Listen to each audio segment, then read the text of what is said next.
he uses the phrase emerging generational hazards, right? And I think this is a great concept. Emerging generational hazards. Emerging generational hazards. So we're going to be looking at all hazards on the one hand, and then emerging generational hazards on the other, and offer a comparative account. So this this figure is an attempt to offer a comparative account between the all hazards and what Massey classifies as emerging generational hazards.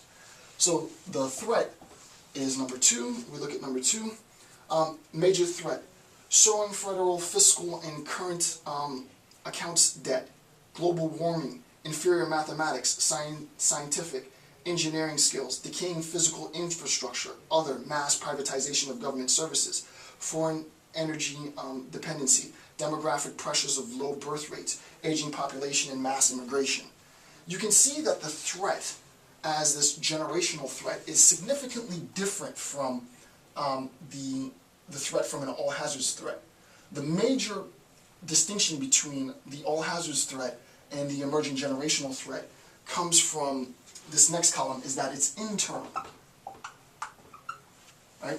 Rising national debt is going to be an internal threat to our security. The more money we owe to foreign investors, the more likely it is that we destabilize, it's not necessarily the case, but the more likely it is that we destabilize our national security. An example that he gave that I thought was really, really good, inferior scientific and math scores, engineering scores. This is going to, not necessarily immediately, but historically, generationally destabilize national security, right? It is undeniable that the security of the United States of America, or for that matter, any nation, coincides almost exactly. There's almost a direct correlation between math and scientific innovation and national security, right? The more advanced a nation is, this is not, I'm not saying this generally, but just as a correlation, the more advanced a nation is with respect to its mathematic and scientific educational practices, and the technological advances that the nation is able to produce, then the more the nation is able to use those technologies to better secure itself from outside a threat. So when you think about it, the distinction between the threat, right, an external threat being imposed or directed either intentionally or unintentionally towards the nation, as opposed to a decaying, you can think of it in that sense, right? He doesn't say, I don't think he says that directly. He might talk about decay with respect to infrastructure. Yeah, decaying, I'll just put decay. But I mean decay in sort of the larger sense, right? An internal decaying or rotting away, slow, gradual process serves to destabilize the nation, right?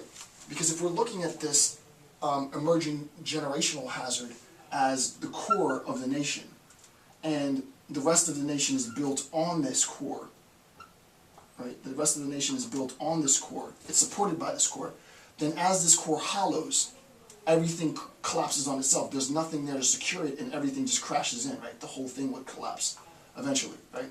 So the point is, and I'm not a good artist, sorry, right? It collapses.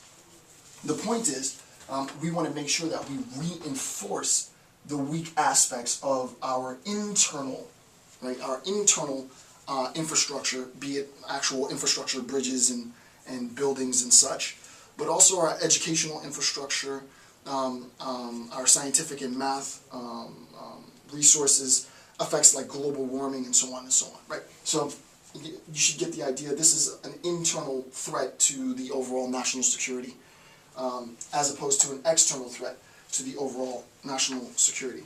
He says that the temporal impact is belated, right? It's a belated, right? It's not necessarily urgent. It's important that it's addressed, but the effects of impoverished, very, very low math and science scores by students, you're not going to realize that, let's say, until more than that. I would say anywhere from 10 to 15 years post-primary education, right? So you think 8th grade, maybe 10 years after 8th grade, you're not going to realize the impact of those poor 8th grade math and science scores, until about maybe 10 to 15 years after, right? Obviously, these individuals with significantly lower math and science scores aren't going to be able to contribute to the technological advancement of the nation, which is not to say they're not going to be able to do other things, right? They can be great educators, they might be great writers, there's tons that can be done. But with respect to advancing math and science scores, which are obviously directly associated with technological advancement, there's going to be a weakness, an internal weakness in that area, right?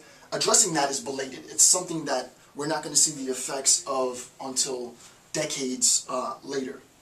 And then the societal impact of this is number 4.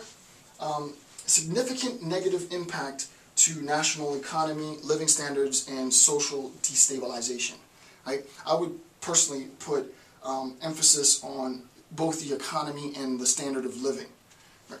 So the standard of living and the national economy will decline, and the decay in this standard of living and also our economic prowess will not necessarily collapse the entire state, but will begin the motion for the destabilization of the state internally, right? Not from an external threat, but internally. It will implode. Is that right? Implode? Yeah. Implode on itself. So this decay is what Massey refers to as an emerging generational hazard. It's important, I think, that we recognize not only the importance that the Department of Homeland Security has placed on identifying its vision and recognizing the importance of reducing terrorist threats, but just simply recognizing this overarching mission of reducing and protecting ourselves and securing ourselves from terrorist threats isn't going to be effective unless we understand what the threat is, right? And I'm in no sense assuming or asserting that this is a holistic or exhaustive account, but it's a pretty general account, right? And this is what we want at this point in the discussion, is a very sort of overarching general way to approach the analysis. And as we progress throughout the lecture, we'll get more and more specific until we get to very, very precise instances, and that's the point at which I'll introduce maybe 1 or 2 cases to be technical. So all hazards external, emerging generational hazard internal. All right. So with respect to this threat, then, with respect to the nature of this threat, I'm going to switch my marker here. We see that there are 2 emerging models of emergency management, right? When we talk about the attempt to recover from a threat, right? We talked in the initial page, when we talked about the strategic approach to Homeland Security, the last phase, if you will, or the last facet of this strategic approach to Homeland Security had to do with recovery. Obviously, if there is an attack and we weren't able to prevent it, we weren't able to reduce the threat, and the threat happens and it's manifest, we have to have mechanisms in place, we, the government, all of us, have to have mechanisms in place to minimize the casualties and effectively reduce any sort of expanded threat, right? There has to be, and there is a sense in which, and I'll talk about this later, we have to have a coordination between our federal, between the federal level and the local level. And much, a significant portion of the analysis throughout this lecture series will pertain to various aspects of assessing the relationship between the federal and the local level, and all of the intermediary branches in between, right? There has to be a coordinated effort between local EMS providers, if you will, and as we'll see, public administrators, right, healthcare practitioners and so on, and the federal government, right? Because we need to be able to identify, is this just an isolated event, or is there a systemic threat here? And also, how do we effectively combat or pacify, reduce that threat?